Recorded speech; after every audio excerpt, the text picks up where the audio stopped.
Back here in Indonesia, Parliament also joined the series of efforts to lodge complaints over the IRA. It passed a resolution on Washington to apply the equal tax incentives to South Korea-built EVs, citing potential violation of trade agreements.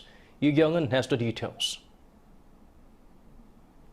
The National Assembly on Thursday kicked off its September session, keeping the nation's legislative branch operating at full capacity for the next 100 days. During the first plenary session, lawmakers passed a resolution lodging a complaint over the U.S. Inflation Reduction Act, which could leave South Korean carmakers losing ground in the global auto market. The Inflation Reduction Act is expected to bring enormous damage to South Korean exports of electric vehicles, as it provides subsidies only to EVs assembled in North America. It's a concern for South Korean car makers like Hyundai and Kia, who make their flagship models at domestic plants and ship them overseas.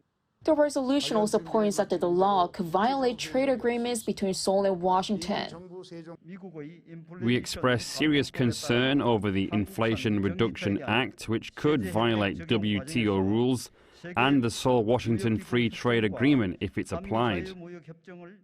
The resolution also calls on the South Korean government to pursue active diplomatic negotiations with Washington and to prepare a response against the impact on the other domestic industries.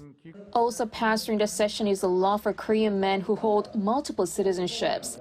It allows them to give up on Korean nationality even after passing the legal deadline on certain conditions, like when holding dual citizenship prevents them from getting public sector jobs.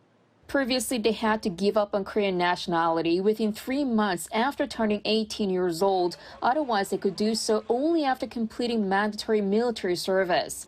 The following plenary sessions will likely see passage of laws aimed at easing people's economic burden amid high inflation, exchange rate, and interest rate.